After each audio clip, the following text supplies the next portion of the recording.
Bonjour, bonjour, excellent réveil à tous et bonne et heureuse année à ceux qu'on voit pour la première fois aujourd'hui. Bienvenue dans votre magazine Bonjour d'Algérie qui se poursuivra jusqu'à 9h30. Comme d'accoutumé, rien n'a changé en 2025, en tout cas, si ce n'est nos rêves, nos espoirs, et j'espère qu'ils se réaliseront pour tous. Aujourd'hui, dans cette matinale, nous allons revoir nos amis qui passent chaque dimanche. D'abord, nous aurons l'occasion de retrouver Yezid Aït Mahidine avec l'invité de la matinale, un jeune, une idée, et bien sûr l'association que représente l'invité de Yezid Aït Mahidine. Il s'agit en l'occurrence d'Anis Ben Taïeb, qu'on recevra avec beaucoup de plaisir ce matin. Et puis, dans un autre volet, celui de la santé, Agnès Red nous parlera de notions de base aujourd'hui. Oui, elle va nous présenter tout simplement la nutrithérapie. À qui est-elle destinée et quelles sont les idées préconçues, reçues par rapport à cela? Nous allons voir avec elle le détail tout à l'heure. Samira Hadjamar, pour Écume et Patrimoine, nous emmène Roi Amsila, à l'est du pays, dans l'une des premières capitales des Hammadites. Il s'agit donc de la Qal'a de Beni Hammed qu'on découvrira.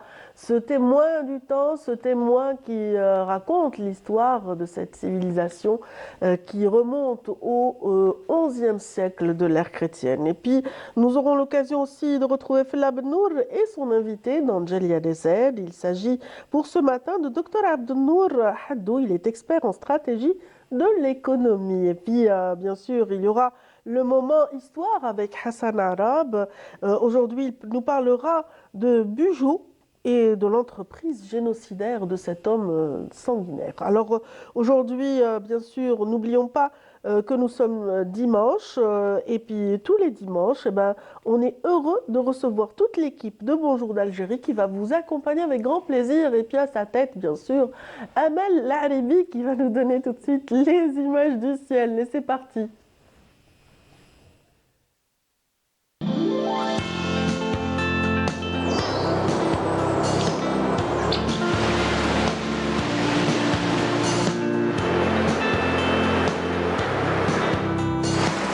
موبيليس تقدم لكم الأحوال الجوية. موبيليس، معا نصنع المستقبل. Bonjour Amel. Bonjour Nadia, bonne année, meilleurs vœux. La transition, c'était comment? Elle est toute faite. Tout simplement. Joyeuse, j'espère. Bah oui, comme toujours. Voilà, des moments chaleureux, peut-être en famille, entre amis. On espère en tout cas qu'elle a été bonne pour tous et on est ravis de vous retrouver dès 2025. Alors, on est le 5 décembre, des 5 janvier, non, voilà, janvier. J'ai pas envie de quitter décembre, ça se janvier. voit.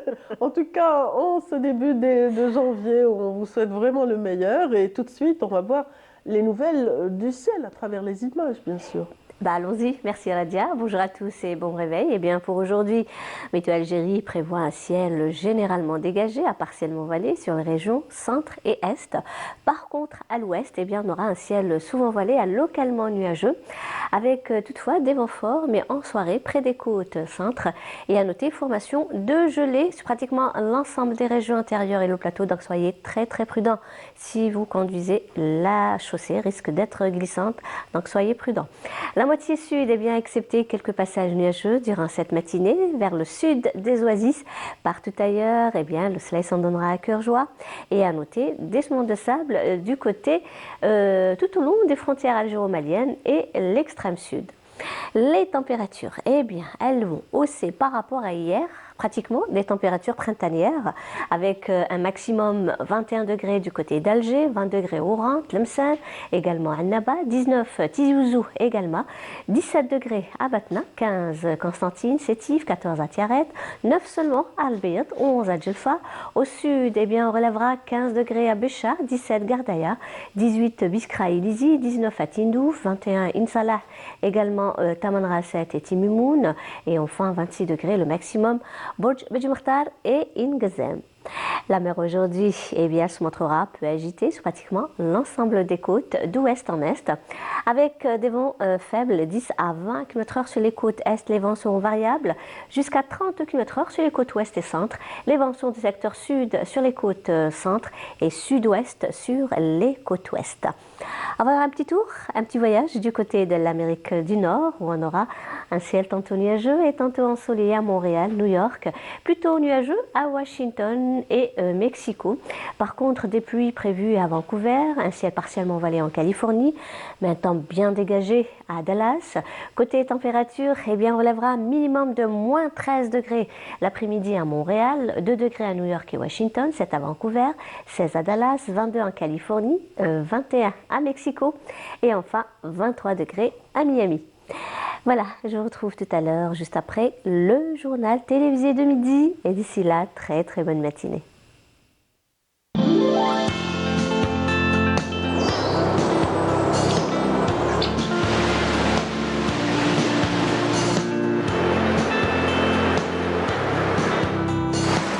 موبيليس قدمت لكم الأحوال الجوية.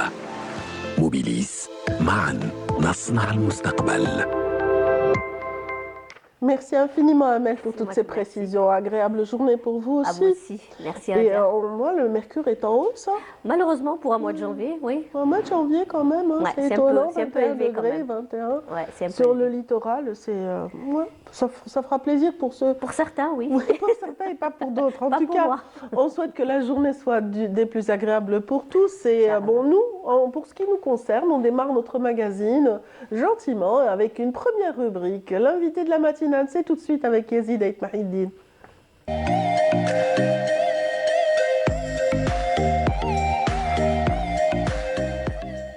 Bonjour, bonjour Yazid. Bonjour Radia, je reçois ce matin M. Anis Bentayeb, fondateur de Une idée, un jeune, Shabab Fikra. Donc ce Anis Bentayeb que vous voyez là, il est avec nous aujourd'hui, c'est celui qui a, en fait, envoyé cette mécanique de permettre aux jeunes de concrétiser leur idée. Ouais. Est-ce que vous pouvez nous parler du début ou comment cette idée est venue pour lancer une idée, un jeune? Bonjour M. Yazid, merci beaucoup pour l'invitation. Alors tout simplement c'est l'année 2021. Je suis d'origine de Tizi Ouzou, je suis d'origine d'un village qui s'appelle Estiten. Alors 2020-2021, Monsieur le Président de la République il a créé la première fois un ministère des startups. Alors, en tant que jeunesse, on entend toujours sur les startups, incubation, l'entrepreneuriat, des levées de fonds, etc. Ça veut dire que ça a été l'idée comment on peut regrouper pas mal de jeunes des différents villages à la maison de culture Mouloud de Mameli pour parler sur cette thématique de l'entrepreneuriat et start-up et l'innovation. Alors ça a été vraiment un événement où on a reçu quand même plus de 500 jeunes de Tizi Ouzou avec des experts, des consultants, des exemples réels des jeunes start-up qui ont fondé des start-up en Algérie. Ça a été le partage d'expérience, ça a été quand même des minutes de positivité avec les jeunes. Ça veut dire on peut créer une start-up en Algérie, on peut réussir une start-up en Algérie. Et vous savez, en tant que jeune, on est toujours connecté sur les réseaux sociaux. Alors, après la fin de l'événement, on a fait des posts sur les réseaux sociaux, Instagram, Facebook, LinkedIn. Et on a aussi beaucoup d'invitations des différents jeunes, des différentes wilayats. Anis, Waqtesh, ingénieur idéal Rouat, Waqtesh, ingénieur idéal Dar. Après, on a réfléchi avec l'équipe organisatrice, ça veut dire comment on peut lancer une initiative nationale qui s'appelle la caravane nationale Un jeune, une idée, qui va faire le tour de différentes wilayas de notre pays, afin quand même de créer cet espace d'échange, cet espace de débat sur la thématique l'entrepreneuriat en Algérie. Et puis il y a eu ce Eureka qui est Un jeune, une idée, et vous avez pris le large pour l'étranger. Donc vous avez également été dans des capitales européennes où vous avez quand même lancé cette idée auprès de la diaspora. Ouais. Et puis il y a eu comment en fait il y a eu l'implication de nos représentations diplomatiques et puis comment les jeunes issus de la diaspora se sont un peu imprégnés de cette grande idée de une idée, un jeune. Et peut-être pour être très sincère avec vous, ça veut dire, l'année 2023, on a essayé de faire la première initiative, toujours sur les réseaux sociaux. On a reçu quand même pas mal de messages de notre diaspora, parce que c'est une diaspora qui est très attachée au bled. À Nice, ok, il y a des changements, il y a de nouveaux mécanismes pour encourager les jeunes vers l'entrepreneuriat.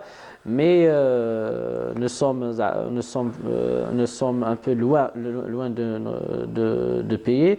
Comment on peut créer cet échange, comment créer ce débat sur les opportunités d'investissement, quels sont les avantages après la création du start-up en Algérie. On a essayé quand même de faire un petit événement avec le recteur de la Grande Mosquée de Paris, M. Shamsdin Hafiz, avec une centaine de jeunes algériens qui résident dans les différentes villes françaises. Et après cet événement, c'est pareil, hein, on reçoit après différents. Vous avez été aussi à Bruxelles, Lyon, Francfort, Genève et Bruxelles. On a fait cinq éditions avec nos représentations diplomatiques. Et pour être clair et net, on n'a pas pu quand même organiser ces rencontres sans l'encouragement et sans le soutien directement de nos ambassadeurs et les consuls, parce que on croit que quand même il y a un engagement aujourd'hui des institutions étatiques algériennes pour encourager, pour accompagner ces initiatives. Parce qu'un jeune unité, c'est une initiative citoyenne initiée par des jeunes algériens qui sont engagés pour la patrie, qui sont engagés pour notre pays, qui sont convaincus qu'en Algérie, il y a un changement, il y a un climat d'affaires hautement favorable, et aussi il y a beaucoup d'opportunités. Et puis un jeune unité, on a fait quand même 34 wilayas, ça veut dire on a rencontré 34, enfin c'est des milliers de jeunes dans 34 wilayas. On était à Bouj-Badji Mokhtar, à Darar, dans les wilayas de l'Est, de l'Ouest. Et puis, ce n'est pas uniquement des discours. Il y a par exemple à Darar, vous avez également accompagné des jeunes et que vous avez montré sur le terrain comment les choses peuvent changer. Exactement. Et dans chaque wilaya, on fait soit des concours au niveau local, présidé par M. Louali de la wilaya, ou bien on fait pas mal de formations gratuites pour les jeunes. Comment tu peux développer l'idée vers un projet, comment être un bon négociateur, comment tu peux avoir le financement pour l'idée, comment vous pouvez faire le business plan, la stratégie marketing avec des experts, avec des jeunes qui sont quand même compétents dans ces domaines-là. Et je pense un jeune une idée peut être le message numéro un que dans chaque wilaya on passe, c'est un message d'espoir. Ça veut dire dans notre pays, il y a beaucoup d'opportunités, il y a beaucoup d'avantages. Et vous savez que nous sommes peut-être parmi les rares pays dans le monde où il y a des avantages de moins de 3 ans, on ne paye pas la fiscalité pour les startups, pour les incubateurs. Et on a cette, quand même, pour moi, je dis, il y a vraiment une très grande volonté. Il y a même des startups qui sont passées à des sociétés par action. Ils ont même, ils sont même aujourd'hui en bourse en fait. Comme la start-up, je pense, de Moustachir, qui a fait vraiment pour moi un acte historique pour les jeunes algériens, parce que peut-être ça a été c'est le début, mais je pense dans les prochains mois, on peut entendre beaucoup de start-up qui peuvent être dans la bourse d'Algérie. Et je pense aujourd'hui, on a beaucoup de start-up algériens qui sont quand même des leaders dans des compétitions dans les différents pays dans le monde entier. Winyuma, je pense, on voit quand même une start-up de Hassim Saoud, de Adalat, qui a été quand même parmi les meilleures startups dans des compétitions dans la Corée, dans la Chine. Pour moi, je pense aujourd'hui, la compétence humaine algérienne, elle est là. Et les jeunes Algériens, ils sont engagés, ils ont une volonté quand même, une grande volonté pour créer des startups, créer des PME. Ce que vous faites aujourd'hui, c'est aussi une sorte de soft power pour l'image de marque du pays. Et puis, il y a aussi ces supports que vous utilisez par-ci, par-là, tous ces supports de communication dans cette thématique 100 minutes de positivité. 100 minutes de positivité, ça a été vraiment un événement qu'on a organisé à la veille des élections présidentielles 2024. Ça a été un message d'espoir pour les jeunes Algériens. On dit tout simplement, on a ramené 12 jeunes qui sont pour nous, qui sont des success stories dans le domaine de soit pharmacie, médecine, mécanique, architecte. C'est des jeunes Algériens qui résident dans les Naamam, Nias, Taïf, dans les wilayas du sud, où ils partagent leur expérience avec 300 jeunes quand même qui ont été présents dans l'événement. Les 12 jeunes, ils ont essayé quand même de donner des messages d'espoir. On peut réussir dans notre Algérie, on peut réussir dans notre wilaya, et il y a beaucoup d'opportunités à un certain moment. Il y a des opportunités dans votre commune, dans votre village, dans votre quartier populaire. Il suffit juste de découvrir cette opportunité et comment on peut transformer l'opportunité vers un projet réel, un projet de business, où je pense aujourd'hui, cette jeunesse, la jeunesse de 2024 ou le 2027, c'est une jeunesse, qui cherche vraiment à créer de la richesse, à créer des startups, des micro-entreprises. Et c'est pas une jeunesse qui cherche l'emploi, ou bien un poste de travail dans une entreprise. La sécurité de l'emploi. Exactement, parce que c'est une jeunesse qui est connectée dans le monde entier. On entend aujourd'hui qu'on a plus de 12 000 auto-entrepreneurs, c'est-à-dire même des jeunes Algériens, ils deviennent quand même des auto-entrepreneurs qui peuvent travailler en freelance avec des entreprises économiques, avec des entreprises économiques, d'Akhablad ou l'Akhablad. Alors je pense que ces modèles-là, c'est des modèles qui reflètent vraiment une nouvelle génération qui est ambitieuse, une nouvelle génération qui est visionnaire, une nouvelle génération qui veut vraiment participer au développement économique de notre Algérie. Mais s'il y a également, donc la dernière fois, il y a eu cette troisième édition, la caravane, un jeune une idée, et puis prochainement, il y aura la quatrième. Est-ce que vous pouvez nous parler, en fait, pour terminer, pour clore ce débat, les projets prometteurs de Un jeune, une idée? Eh bien, pour la quatrième édition, on est en train de préparer tout un planning pour visiter d'autres wilayas. Pour l'instant, avec les 3 éditions, on n'a fait que 34 wilayas. C'est-à-dire qu'il nous reste presque 24 wilayas qu'on peut, on va essayer de le visiter, soit la 4e et 5e édition. Et aussi, on aura quand même beaucoup de visites, beaucoup d'événements avec la diaspora dans les différents pays dans le monde entier.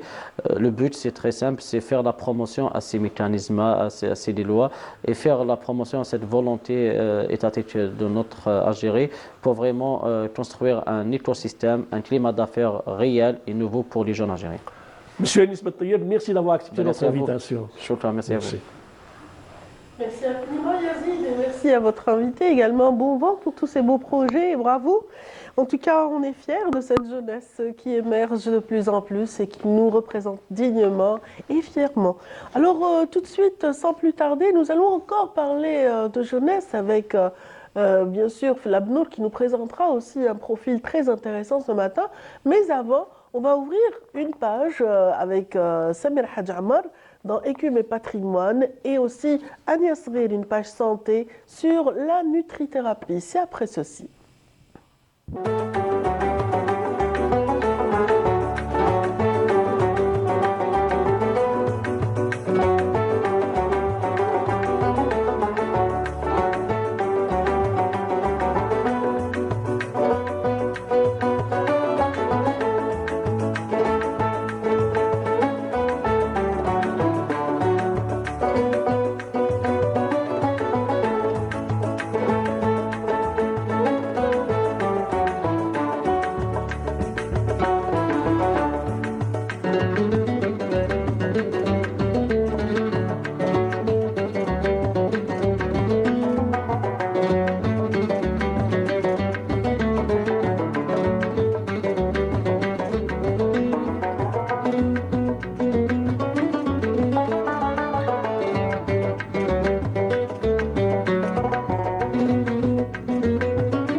merci d'être là tout de suite. Bien, on va passer, j'ai envie de dire, quoi? Bonjour Samira. Bonjour à tous. Ça va La nutrition. Oui, et on va passer aux dames. Ah oui, pardon. Mesdames, bienvenue donc à Niasrir pour parler de nutrithérapie ce matin. Et puis toi, tu nous emmènes droit à Msila Exactement. pour découvrir un joyau architectural. Exactement, du un patrimoine vestige, du moins. algérien, l'un des complexes monumentaux les plus importants, les plus intéressants. Absolument. Donc on va voir tout ça après ceci.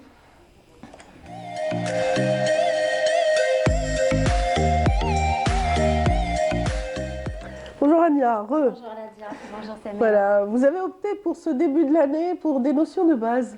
Exactement, on parle souvent de nutrition, de nutrithérapie, mais qu'est-ce que c'est réellement? On a l'impression de connaître tellement le mot circule, tellement on en parle, on a l'impression que tout le monde connaît. Et puis finalement, certaines personnes ne font pas le distinguo entre la nutrition, la nutrithérapie, la diététique.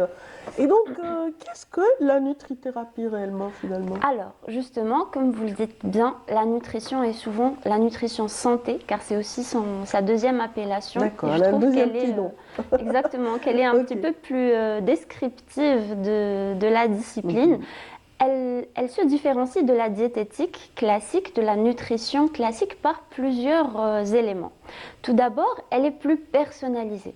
Elle vise à apporter les nutriments, les vitamines, les apports nutritionnels en fonction pas seulement de l'âge de la personne, mais aussi de son mode de vie, de ses goûts aussi. C'est-à-dire que le nutrithérapeute va s'intéresser à ce que son patient aime, à ce qu'il n'aime pas, pour pouvoir l'aider à ces différentes pathologies. Car la diététique, par exemple, qui s'intéresse plus à l'obésité, aux différentes carences nutritionnelles, aux différents problèmes de comportement alimentaire, tels que l'anorexie, la boulimie, même s'il y a aussi l'aspect psychologique à côté, la nutrithérapie, elle, s'intéresse à plus de pathologies. Elle a un champ d'action, on va dire, qui est plus large. On va s'intéresser déjà à la prévention des maladies. On va s'intéresser à comment s'alimenter pour se sentir mieux. Donc l'aspect encore psychologique qui est très présent. Aussi, pour plusieurs types de pathologies qui n'ont rien à voir avec l'obésité, comme les maladies cardiovasculaires, comment booster son système immunitaire, comment lutter contre la fatigue. La majorité des personnes qui consultent un nutritionniste ou un diététicien de façon classique, on va dire, la nutrition classique, ils vont pour perdre du poids, pour gagner du poids, pour avoir plus de kilos car ils sont trop maigres. Mais la nutrithérapie, c'est différent. On y va parce qu'on ne se sent pas très bien, on ne se sent pas très en forme, même si on a essayé d'autres façons de se soigner. On y va car on a déjà une maladie à côté et on a besoin pas de se traiter, mais de compléter son traitement. Comme le diabète, par exemple. Oui, c'est un très bon exemple aussi. Même d'autres maladies qui ne sont pas forcément liées directement à l'alimentation.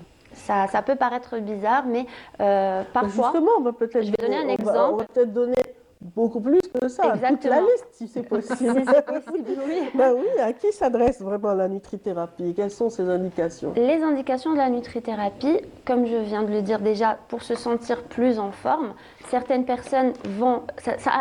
Vraiment, ça vise tout le monde. C'est-à-dire que la nutrition santé, elle peut apporter du bien, que ce soit aux femmes enceintes, aux enfants, aux personnes âgées, aux personnes qui ont des difficultés parfois même de concentration, de mémoire. En complément, je n'aime pas trop le mot alternative, je préfère vraiment utiliser le terme complémentaire, on l'a déjà abordé ce sujet.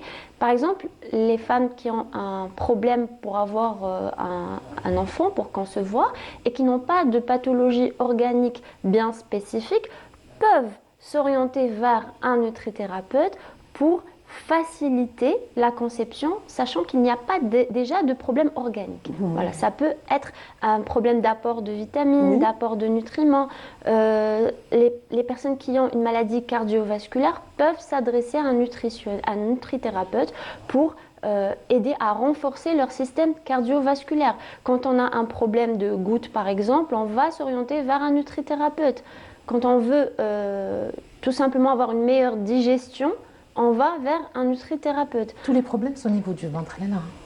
On appelle le côlon, l'intestin, le deuxième cerveau. Exactement. D'ailleurs, les dernières études ont découvert qu'il y a un lien très fort entre les maladies neurologiques, tout ce qui est mémoire, tout ce qui est Alzheimer, tout ce qui est Parkinson, avec le microbiote intestinal, qui est très important. D'ailleurs, il y a même des prélèvements qui se font au niveau du tube digestif pour dépister certaines pathologies. Je parle des centres d'études de pointe. Voilà, d'ordre neurologique. Exactement, de pathologies neurologiques, tant le microbiote intestinal est très fortement lié à tout ce qui est cerveau, à tout ce qui est humeur, à tout ce qui est bien-être de façon les émotions générale. De manière générale, c'est le réceptacle de toutes les émotions. Exactement. Et d'ailleurs, la nutrithérapie, elle a 3 axes importants. C'est l'alimentation, qu'on connaît déjà, évidemment, qui dit nutrition, dit alimentation.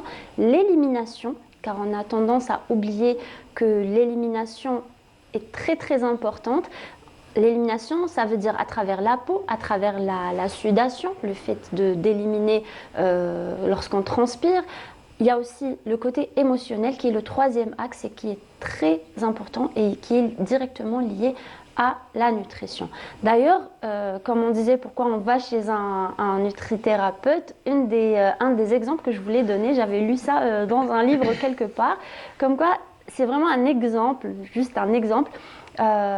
Il y avait dans un certain village, on va dire en Chine, plutôt dans cette région-là du monde, où il y avait cette médecine traditionnelle qui était très présente, où le médecin de la famille, ou la personne qui soignait la famille était payée, c'est-à-dire que la région exactement, était payée par les habitants tout au long de l'année, parce qu'il y avait des consultations qui étaient régulières et préventives de ce qu'ils devaient manger, de comment ils devaient faire pour aller mieux, tant que la personne n'était pas malade. Mais lorsqu'elle vient pour se soigner, c'était différent, pour dire à quel point la prévention était importante. C'est-à-dire que le rôle de la médecine était plutôt de préserver la santé, plus que de guérir. C'était juste un exemple pour montrer à quel point la prévention était importante et qu'un nutrithérapeute, on y va plus pour prévenir, pour se sentir mieux, pour éviter certaines pathologies que pour perdre du poids tout simplement. Oui, voilà. J'imagine.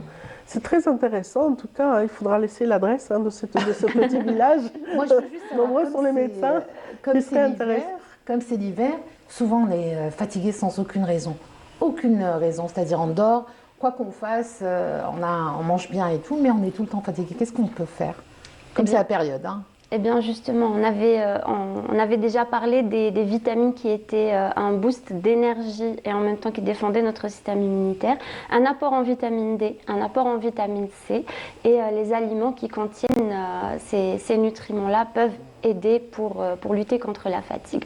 Et aussi beaucoup d'exercices physiques, un bon sommeil, surtout en cette période. Le sommeil est très important pour se sentir mieux. C'est crucial. Et puis en début d'année, c'est toujours recommandé de faire une cure d'acide ascorbique. Exactement. Et d'acide ascorbique, de vitamine C. C'est de la vitamine C. Voilà, j'allais dire, c'est quoi de la vitamine D aussi. Atomique. De la vitamine D. Aussi. D'ailleurs, voilà, la vitamine C et la vitamine D sont très conseillées. Parce que les virus sont très présents et très virulents cette période. Mais fragiles. Il faut faire attention et vraiment prévenir justement l'arrivée de tous ces virus. Exactement. Voilà, et renforcer l'immunité. Grâce à ces compléments alimentaires, mais aussi à ces nutriments qui sont déjà présents dans des aliments qu'on utilise pendant cette saison. Absolument. On termine par une dernière question, si vous Justement, permettez. il y a beaucoup d'idées reçues. Je voulais parler des idées reçues qui sont liées à la nutrition. Il y a beaucoup de personnes qui vont lier la nutrition santé, la nutrithérapie, à tout ce qui est complément alimentaire et qui vont croire que la nutrithérapie, c'est de prendre des compléments alimentaires, des vitamines seulement ou des régimes qui sont déjà tout prêts. Déjà, le suivi chez un nutrithérapeute, car il y a un suivi qui doit se faire. Et comment se fait la prise en charge justement chez le nutrithérapeute? On va, on consulte et puis après... La première consultation est la plus importante. Elle va déterminer est-ce qu'il va y avoir suivi ou pas. Pourquoi? Quand vous allez chez un nutritionniste ou un nutrithérapeute et que vous ne savez pas à quoi vous attendre et que vous avez déjà un programme à suivre, la majorité des patients arrêtent au bout de 2-3 consultations et ils ne finissent pas leur, on va pas appeler ça régime, mais leur prise en charge ou leur suivi pour atteindre leur objectif, que ce soit se sentir mieux par rapport à telle ou telle maladie, que ce soit pour perdre du poids ou pour se sentir plus en forme et améliorer sa qualité de vie. Alors, la première consultation, pourquoi? C'est une forme d'engagement avec le thérapeute. C'est le fait de lui expliquer que si il va commencer, il faut d'abord une préparation.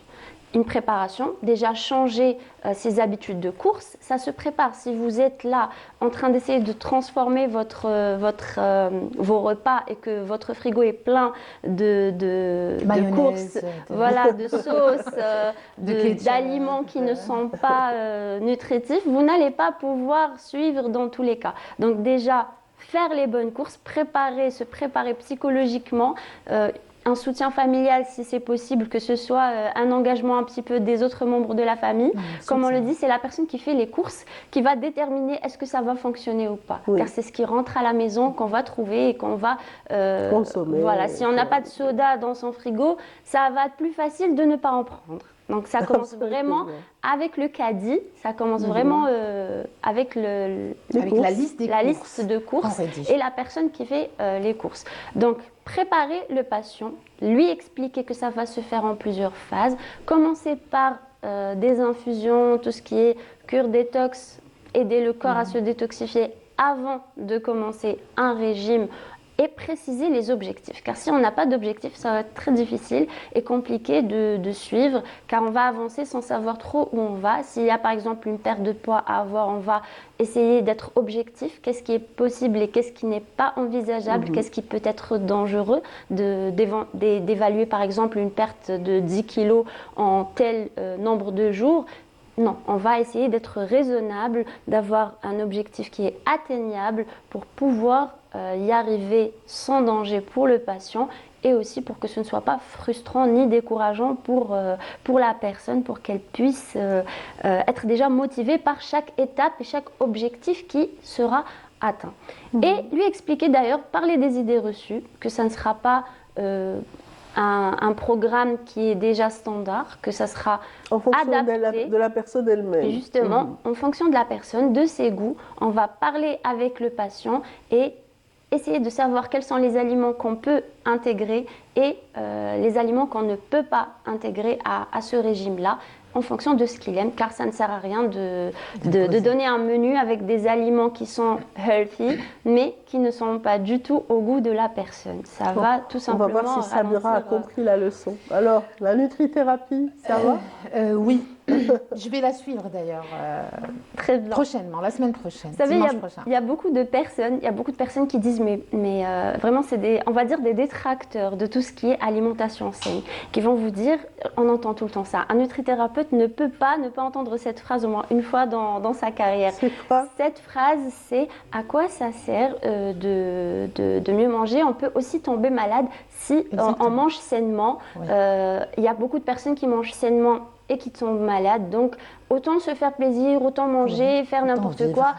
Non, je ne suis pas d'accord, je ne peux pas être d'accord, car les maladies, oui, ce n'est pas que la nutrition. Il y a des personnes qui s'alimentent sainement, mais qui sont très stressées. Il y a des personnes qui s'alimentent sainement, mais qui sont dans un environnement qui est un petit peu qui est malsain, toxique, que ce soit émotionnellement ou même physiquement, qui travaille avec des substances qui sont toxiques. Il y a la génétique aussi qui a un rôle. Si vous avez des prédispositions génétiques, c'est pas évident aussi, même si vous vous alimentez sainement.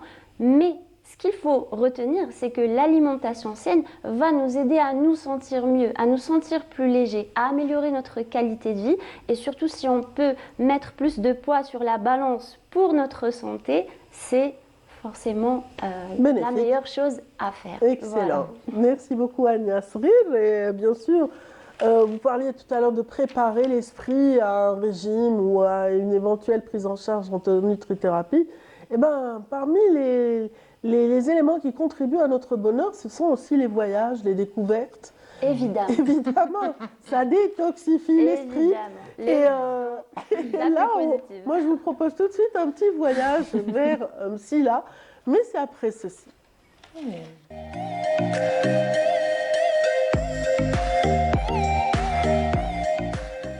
En fait de la randonnée. On fait de la randonnée On quand on va découvre. jusqu'à, par exemple, d'Alger vers Msila et on rajoute 36 km et on se retrouve à Bni Hamed. La Qal'a de Bni Hamed. La Qal'a de Bni Oui. Hamed. Voilà, qui est dans la commune de Maadid.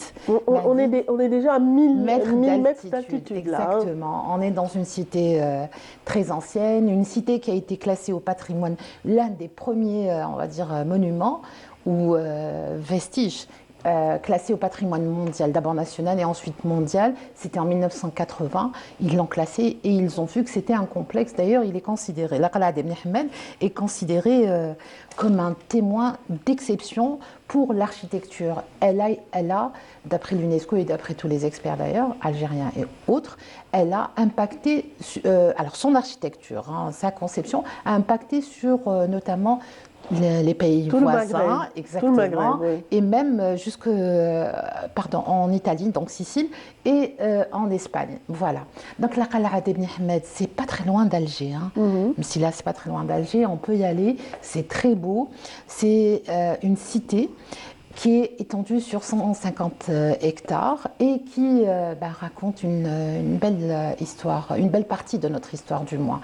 Elle a été fondée en 1007, donc ça fait déjà Ça fait plus d'un siècle. Hein. Voilà. Qu'est-ce que je raconte? Ça 1000 fait ans. millénaire. Exactement. Qu'est-ce que je raconte? C'est la première capitale des rois, des princes hamadites. Sont ceux qui ont fondé bien sûr Béjaïa, la civilisation du moins. Voilà, c'était en 1007. Elle a été malheureusement démantelée en 152. Voilà, qui l'a belle conçue? tour, C'est Ahmed, voilà. bien sûr, oui. Alors, c'est le minaret qu'on voit et ce minaret est magnifique. Il est d'ailleurs considéré comme le plus ancien d'Algérie après celui de Sidi Boumerwan qui se trouve à Annaba. Tu le connais, Ratia? Oui, c'est la plus vieille mosquée de Annaba d'ailleurs. Non, alors le minaret plus est l'un des plus anciens d'Algérie, après celui de Sidi Boumerwan, mais la mosquée est la plus ancienne après celle, bien sûr, d'El Mansoura à Tlemcen. Voilà. Donc c'est une cité, comment elle s'est faite? Elle s'est faite en 2 ans. Ahmed a commencé à construire, après avoir demandé à son cousin Badis, donc prince Zirid, peut-être rappeler que Ahmed est le fils de Bolorine. Bolorine et Bolorine Benziri. voilà, c'est ça. Mened, voilà, Benziri, fondateur d'Alger, bien sûr, et fondateur d'El Meliana. Donc, Ahmed va demander l'autorisation de son cousin Badis pour pouvoir commencer à construire la Qal'a d'Ibn Hamed. Il y a 3 palais qui sont construits, le palais du lac, le palais, donc le Manar, il y a aussi le donjon du Manar, et il va y avoir des citernes, il va y avoir la mosquée bien sûr, il va y avoir une fortification, mais tout ça, il faut peut-être rappeler qu'avant la construction de la Qal'a d'Ibn Hamed, il y avait les Numides. Donc il y avait déjà, on a retrouvé des fortifications numides. Ensuite, il y a eu d'autres, on est sur les terres des Sanhaja. Il y avait aussi un château qui s'appelait Château du Miroir, je crois, ou du Kiriana. Voilà, il y a plusieurs appellations. C'est un endroit qui a été, on va dire, qui a connu énormément d'invasions, de guerres, de batailles. Il a été, on va dire, la Qal'a a subi énormément de dégâts. En première partie à cause de Bédis, parce que 9 ans après sa construction, il est venu réclamer les villes du Constantinois. Donc à Ahmed, comme Ahmed n'a pas accepté, donc ils se sont brouillés. Et Bédis a détruit, le frère de Bédis, Karama, a détruit une partie de la Qal'a d'Ibn Hamed. Il y a eu une réconciliation au moment où Bédis allait s'emparer de la Qal'a d'Ibn Hamed et il meurt, voilà, Bédis meurt, et quelques temps plus tard, Ahmed va épouser la fille de Bédis, la sœur de Mouhiz, le fils qui a pris la place de Bédis, le prince qui gérait toute la région. Je ne sais pas si j'ai réussi à... Non, vous avez bien résumé. Mais bon, qu'est-ce qui s'est passé? On a compris. Captivé par l'histoire. Voilà. Alors, pourquoi j'en parle aujourd'hui? C'est un très bel exemple de ville musulmane fortifiée, en tout ça cas, c'est magnifique. Exactement, tout ça pour dire que parfois ça allait, c'était une ville florissante, prospère, il y avait plein de choses de commerce, on venait de partout. La ville a été habitée lorsque lorsque le Qal'a ibn Ahmed a été construite, elle a été habitée par les locaux, bien sûr, les Djirawa, et ensuite par les gens de Hamza. Hamza qui sont de Bouira. Je ne sais pas si tu le savais. Donc, les Bouira sont installés à Msila à cette époque déjà. Mais alors, pourquoi j'en ai parlé? Parce que je suis tombée sur des photographies de choses qui sont exposées au musée du Louvre et au musée de Bailey à Grenoble. Oui. Je ne sais pas si Emerald peut les montrer. Là, on nous montre l'endroit où se trouve le Qal'a déjà, c'est bien. Exactement. Un peu de Alors, ce situation. sont des céramiques, ce sont du zellij qui ont été emportés par De Bailey. Léon De Bailey était un général et il est venu après des campagnes dans plusieurs pays d'Asie. Voilà, on a quelques tesselles là. C'est ça, on a des petites tessons de zellij. De zellij, il y en a plein de toutes les décorations, des ornements. Super bien décoré. Exactement. La mosquée notamment. Et... Il l'a décrit très bien, Ibn Khaldoun. Hein. Donc ces choses-là sont exposées, une partie donc, au musée d'abord d'Alger, et une deuxième partie au musée de Grenoble et une autre partie au musée du Louvre. Donc on peut les visiter. Et alors ces choses-là ont été trouvées par De Bailey. La première, ce que je veux te dire, c'est que les fouilles ont commencé en 1887, elles se sont poursuivies jusqu'en 1962. Le dernier avant l'indépendance, c'est Lucien Golvin. Et ensuite, Rachid Bourouiba a continué année après année à faire des fouilles et à mettre à jour tout ça.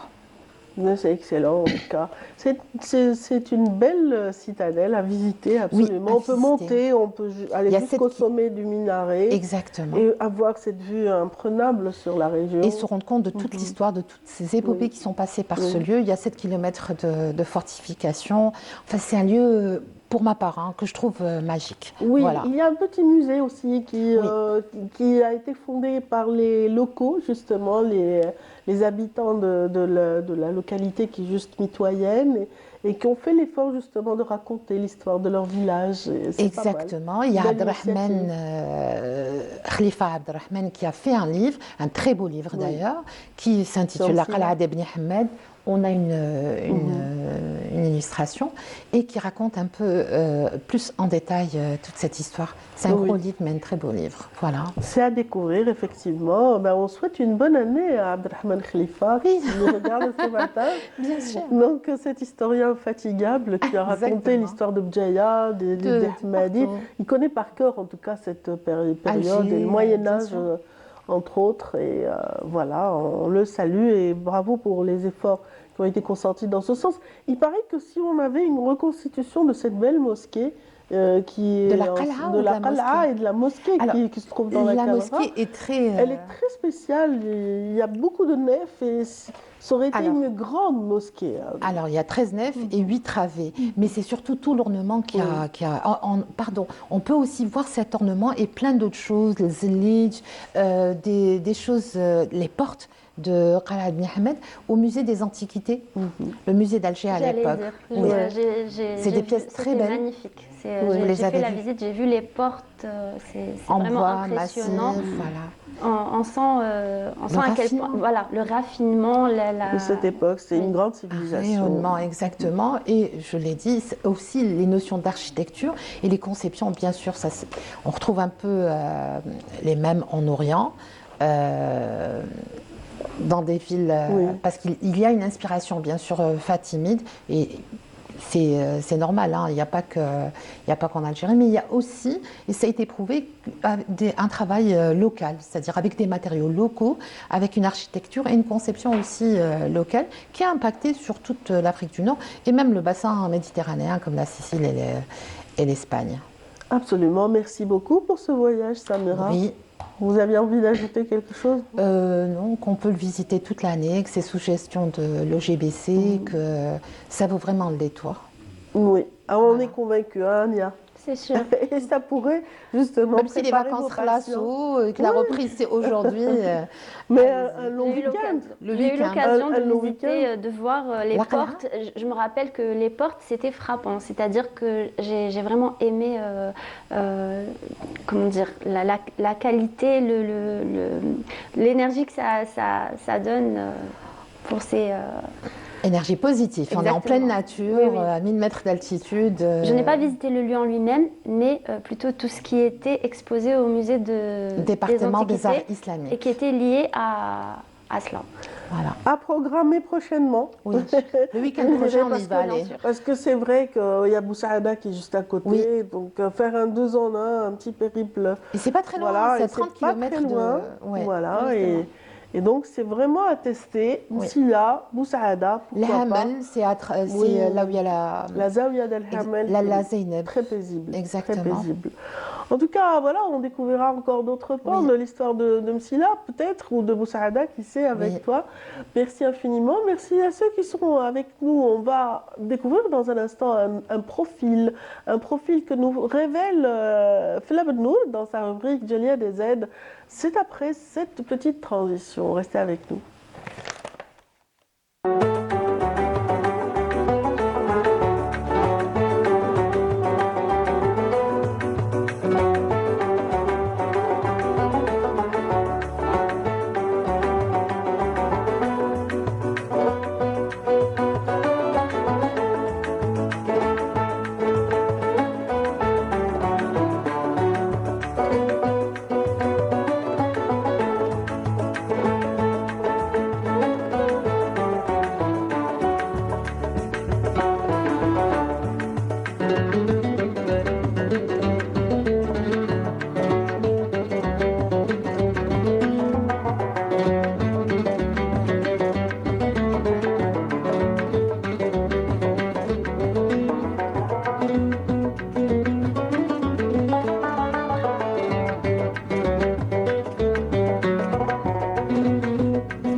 Voilà, Fela Benoul s'est bien installé avec son invité, mais on va tout de suite découvrir, bien sûr, la personnalité du jour après ceci.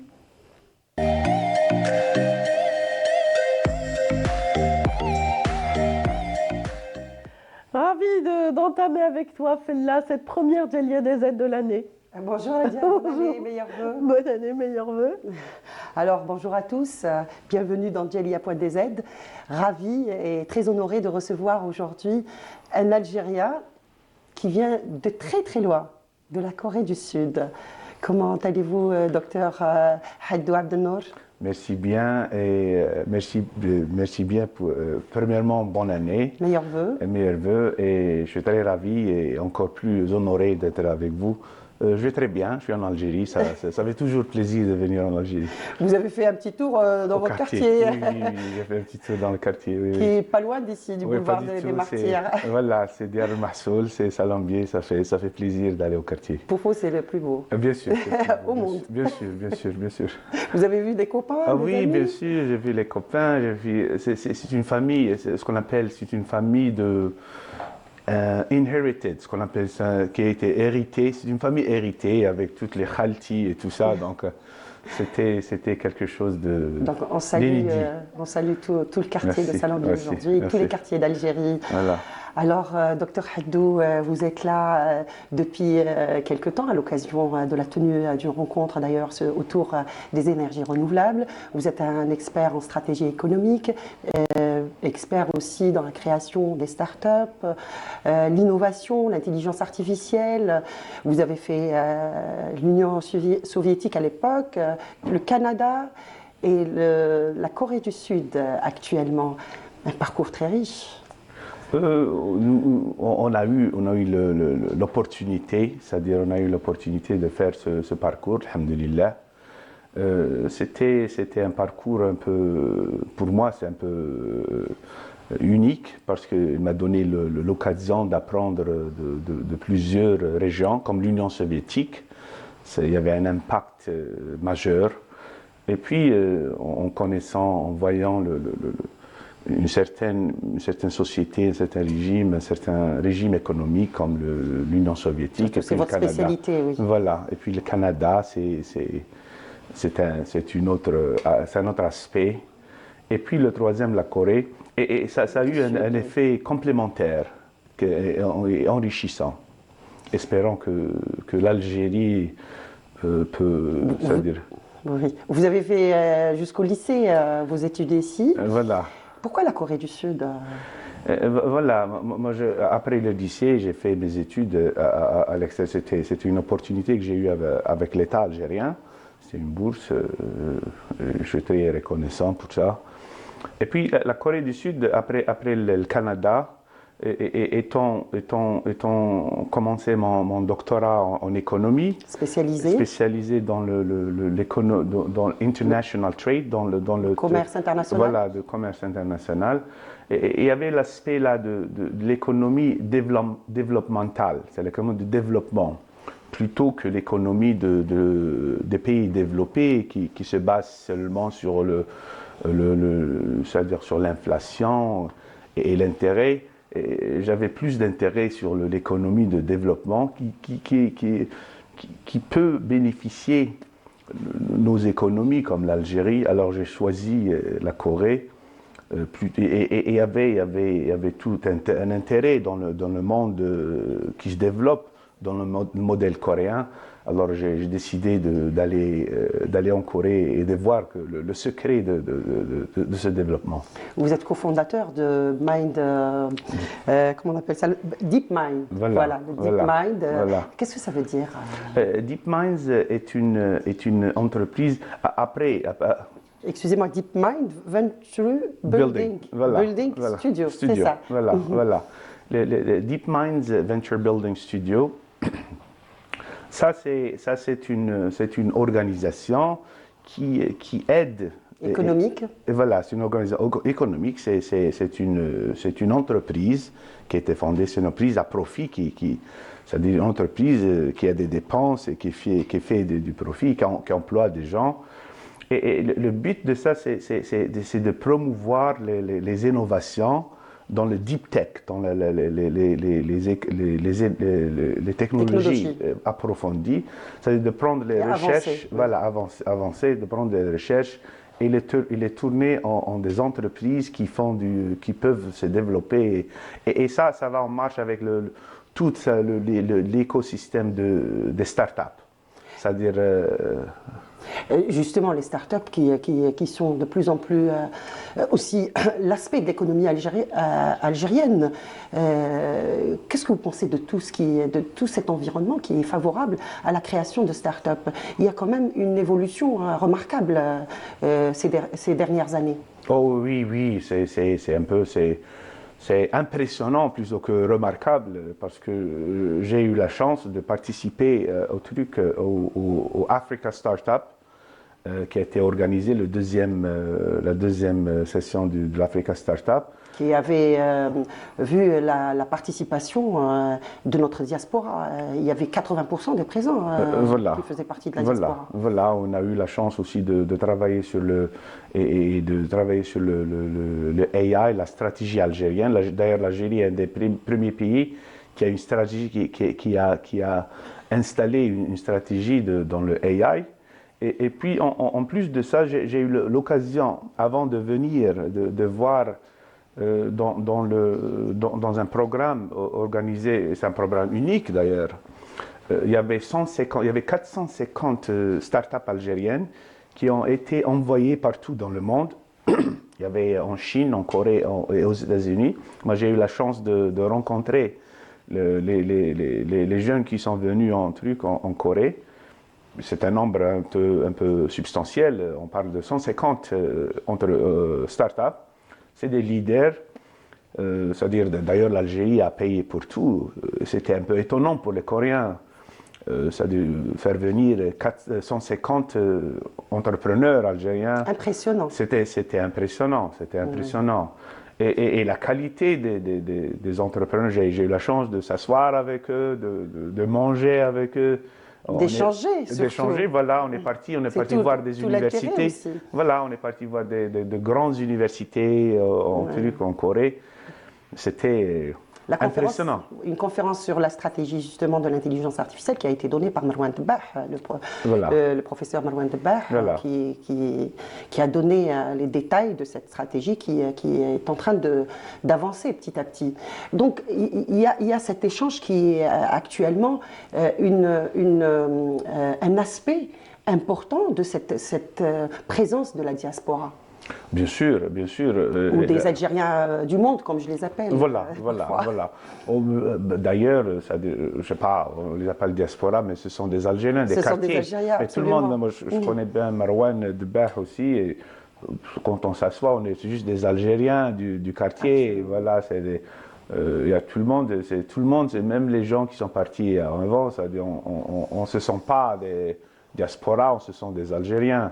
Et chacun essaye d'apporter des choses d'une manière, je dis, naturelle. C'est pas...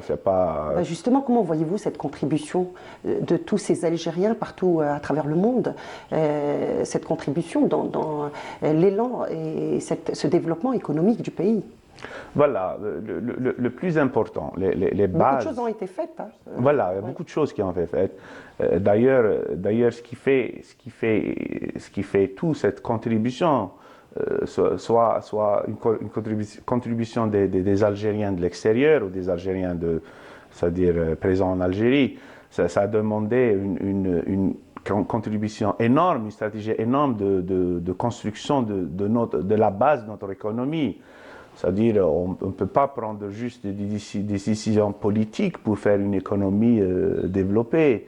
Nous, on est parti, on a fait des stratégies, c'est un peu inouï. Moi, j'étais très satisfait et impressionné par les plans de développement de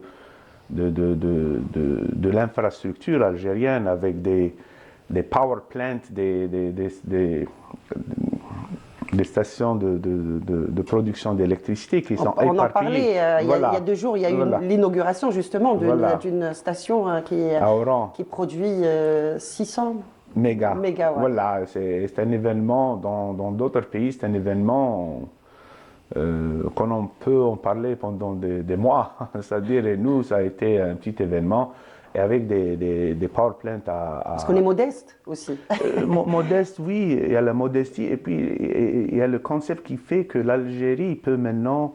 C'est-à-dire, il y a la vue de size. C'est ça ce qu'ils ont fait, les économies, c'est-à-dire les États-Unis dans les années 50 et 40, quand ils avaient ce développement, et les Chinois, ce qu'ils ont fait, et les Coréens d'ailleurs, c'est-à-dire c'est des économies qui sont construites sur des bases, c'est pas seulement ces décisions ou des bâtiments, des gratte-ciel, c'est pas ça. C'est une production électrique qui est énorme. La Corée est un petit pays qui produit quelque chose. À une certaine époque, il produisait 80 millions de tonnes d'acier. C'est-à-dire toute l'Afrique ne produit pas cette quantité. C'est-à-dire 80 millions, ça demande une certaine quantité d'énergie. Et c'est ça ce que je vois que l'Algérie est dans ce parcours de construire. Et ça nous donne, avec une politique adéquate qui est en train de se pratiquer. D'émerger. Et voilà. Et nous donne la possibilité de contribuer. Nous, on contribue et tout le monde peut contribuer.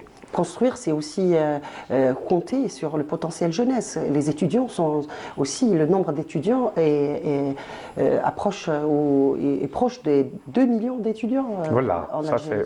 Ça c'est impressionnant. Ça c'est un nombre... On ne peut pas... Ce ne sont pas des décisions c'est-à-dire c'est pas des décisions qu'on voit en télévision et on dit voilà, on a décidé de faire 2 millions. Des filles à 60%, voilà, je crois. Voilà, vous avez raison.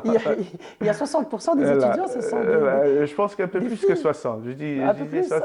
D'ailleurs, j'étais impressionné moi-même, quand je vous disais que l'Algérie a le pourcentage le plus haut du monde dans le STEM, le Science, Technology, Engineering and Mathematics, des graduates en trucs dans le monde. 68% c'est des filles. Mais ça, d'ailleurs, en Corée, le nombre des filles était impressionnant aussi.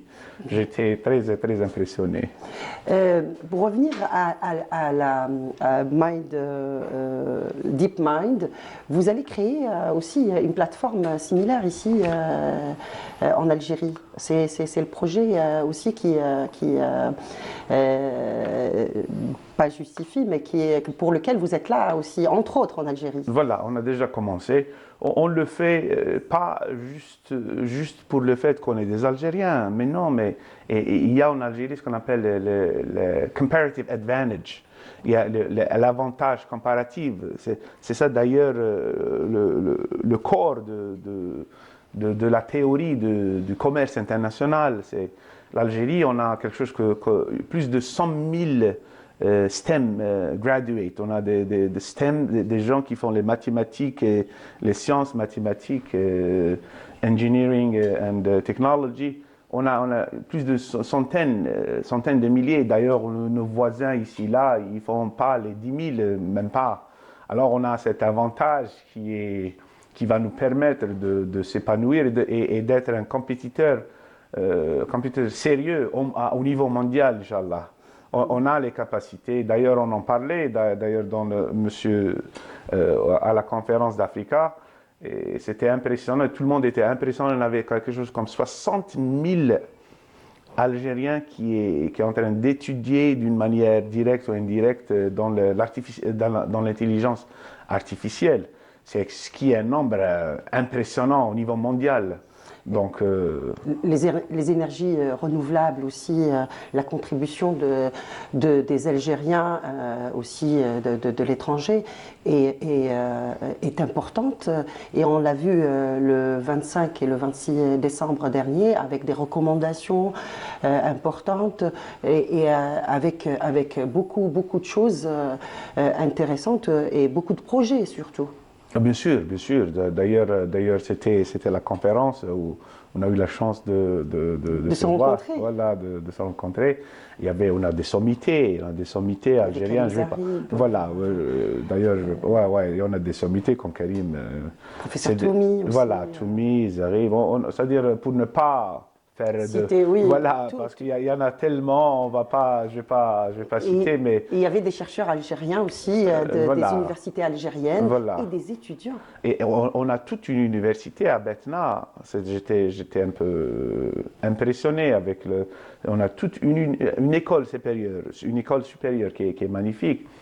Mais même au plan de développement, l'Algérie est en train de construire maintenant quelque chose comme 4000 mégawatts. C'est quelque chose de très, très important. C'est-à-dire, parfois, on en parle aux médias de quelques pays en Afrique qui ont un pourcentage élevé des énergies renouvelables dans leur mix, mais leur totale production est petite. C'est-à-dire, la moitié d'une patate, c'est toujours une moitié d'une patate. Et nous, notre production est substantielle, c'est pas à comparer. On avance en industrie, d'autres secteurs aussi émergent. L'Algérie est en bonne voie. Non, mais bonne voie, oui, non, mais bonne voie, c'est un peu humble, pour être humble. Moi, je dis que parce qu'il y a beaucoup d'ingrédients qui sont importants pour et il faut construire de manière horizontale. C'est ce qui est en train de se faire. Il s'est fait pendant des années et ça continue à se faire. Il faut faire un peu d'acier, un peu de produits chimiques, un peu des étudiants, des écoles, des étudiants où vivre. Il faudrait des hôpitaux avec on a une naissance de 1 million de nouveau-nés.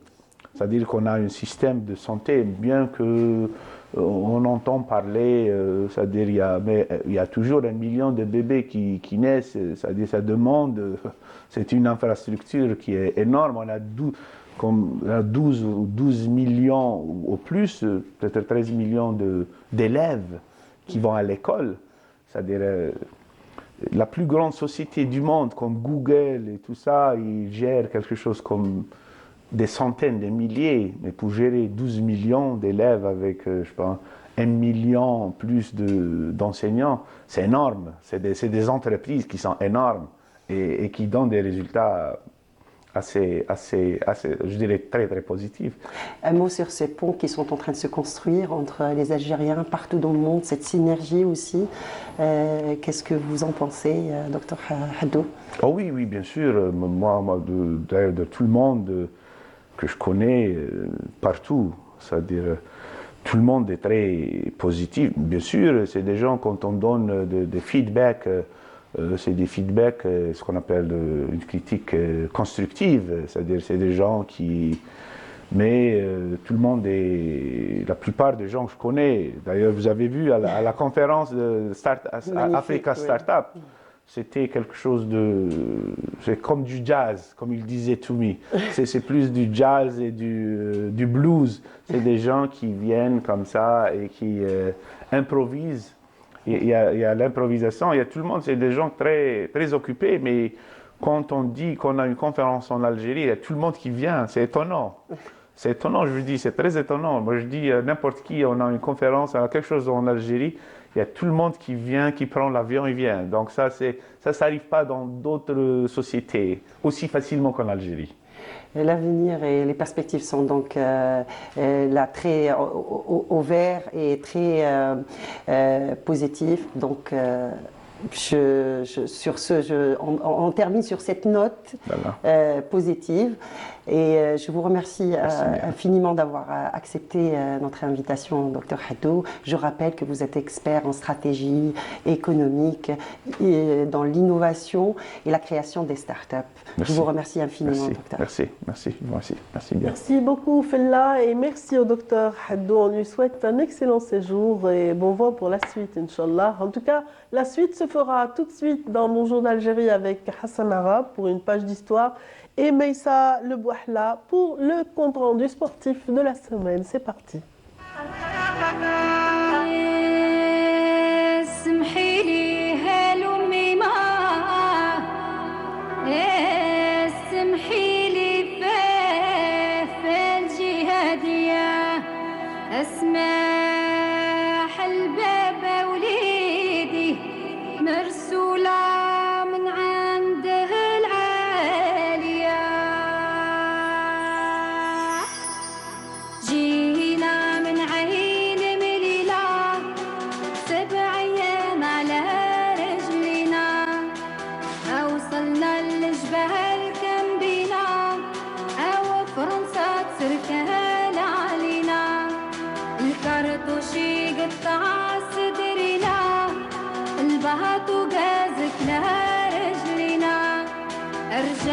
تموت بلا شي فينا والسمحي لي هالحنينا والسمحي لي هالأمي ما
تمشيها عيني يا ما تبكيش على ابن الشهيد C'était la Sebaïam, une chanson interprétée par Nadia Gerfi, donc, qui plante le décor pour la séquence suivante où l'on ouvrira une page d'histoire avec Hassan Arab. On va dire bonjour d'abord, Hassan, bonjour et bonne année. Bonne année. Bonne et heureuse année également à Maïssa qui vient de s'installer, ça va? Ça va et vous? Bonne année à vous, à tout le monde. Une bonne année sportive aussi, on dira. Avec beaucoup de sport. Voilà, c'est pour donner l'indice vous concernant Maïssa. Tout de suite, on va ouvrir une page d'histoire avec vous, Hassan, après cette transition.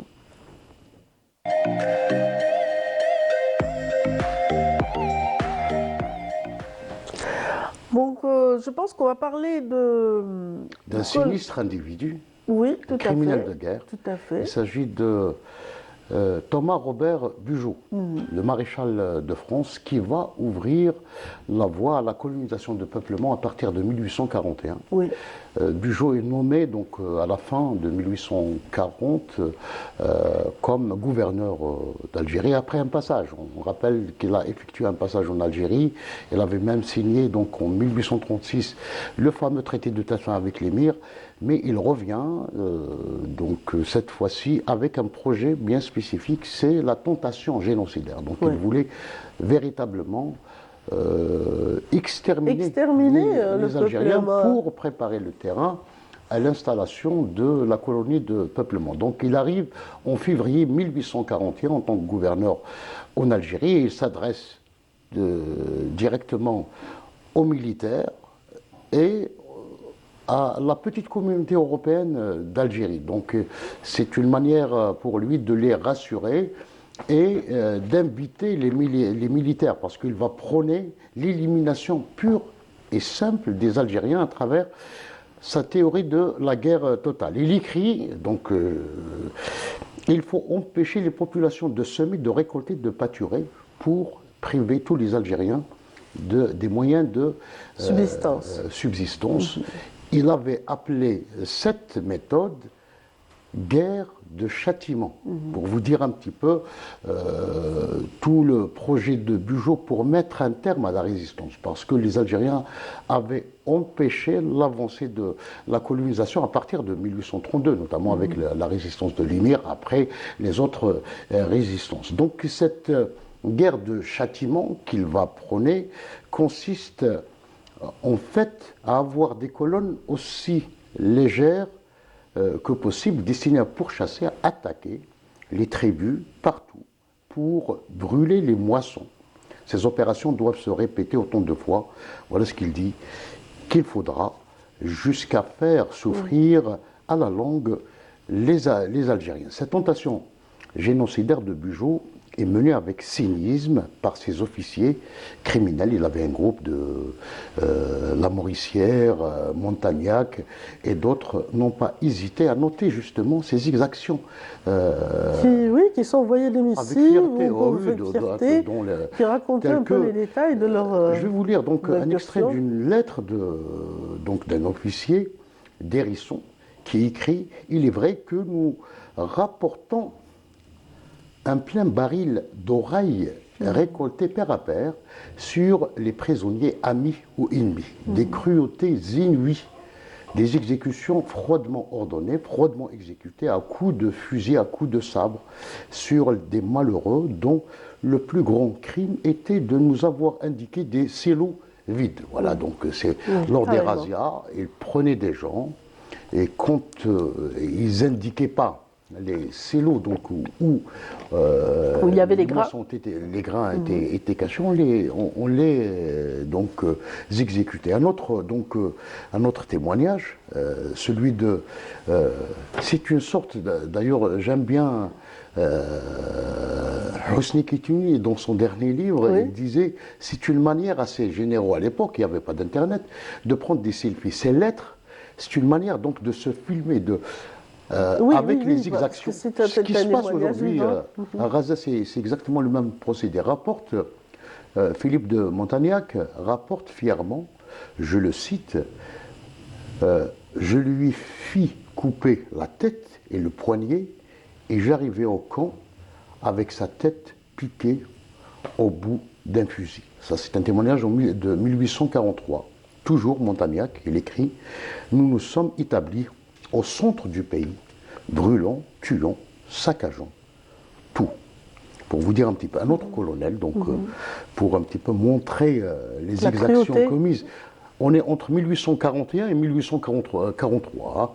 Donc un autre colonel, criminel de guerre, écrit dans la même veine à son frère. Il s'agit du sinistre Saint-Arnaud.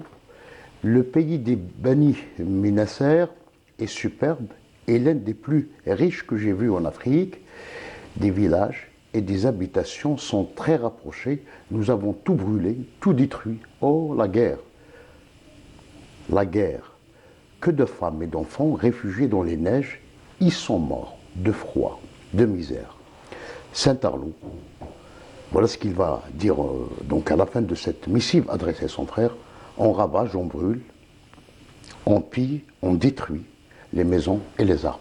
Oui. Donc c'était vraiment la politique de la terre brûlée, carrément, la terre brûlée, prônée par Bugeaud. Donc on a une dizaine d'années, donc pour un premier bilan, parce qu'après en 1845, ça sera les enfumades, nous allons y revenir la semaine prochaine. En une dizaine d'années, plus d'une centaine de villes ont été dévastées par cette stratégie donc génocidaire de Bugeaud. 5 millions d'hectares dépossédés, 336 000 tribus réduites à la misère totale. Près d'1,2 million Algériens ont été massacrés et plusieurs autres étaient portés disparus. Pour vous dire un petit peu. Donc, c'est pour ça que depuis quelque temps, on assiste à une, comment dire, dans les déclarations, on parle justement des chouhadas. De la résistance algérienne, donc, on remonte maintenant un peu plus loin. On parlait toujours voilà, du pays du million de chouhadas, mais finalement, s'il y en a beaucoup. C'est-à-dire qu'il fallait préparer le terrain en 1848, parce que 1848, c'est vraiment l'établissement de la colonie de peuplement.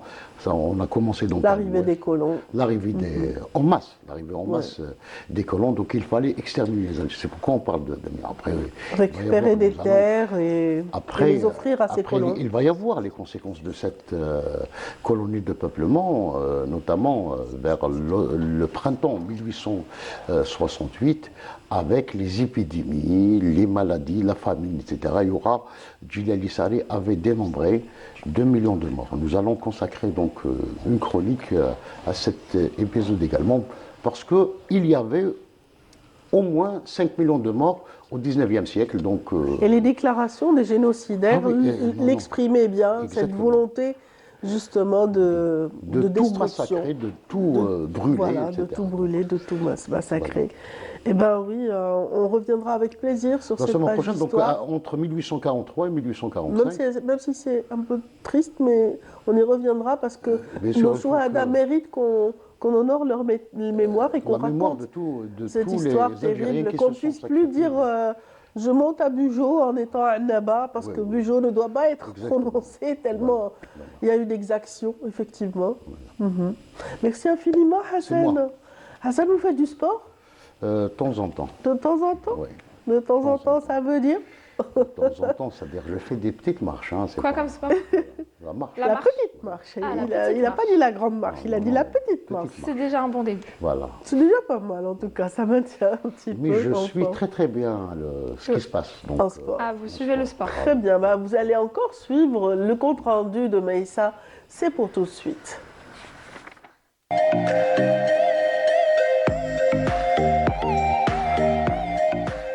Je voulais pas vous gêner, hein, Hassan. On pose la question du sport. Moi-même, j'en fais pas. Alors, on est deux. On est trois, peut-être. On est trois, peut-être. Voilà, on est peut-être trois. Alors, bonjour, Maïssa. Bonjour à vous. Alors, bon, inévitable le football, mais est-ce qu'on commence avec ça ce matin? On commence avec le football parce que les événements les plus marquants restent toujours dans le football, mais on aura du handball et de la natation aussi pour ce week-end. Allez, parti pour le foot d'abord. C'est ça, on commence avec les compétitions africaines. La rencontre du week-end, c'est le Shabab Riyadi de Belouizdad qui s'est imposé en compétition africaine. Excellent. Face à la grande équipe d'Al Ahly. Au stade 5 juillet, ils se sont imposés 1-0 dans les dernières minutes. Un but marqué dans les temps additionnels. Excellent. Ils reviennent de loin. Ils reviennent de loin après une grande défaite à l'extérieur face à El Ahly en Égypte. Et nos représentants évolueront encore ce soir, à partir de 17h pour l'USM Alger, et le Mouloudia d'Alger évoluera à l'extérieur aussi face à Al Hilal en Mauritanie. Actuellement deuxième avec 4 points, les Algérois cherchent à se rattraper après une défaite aussi à domicile.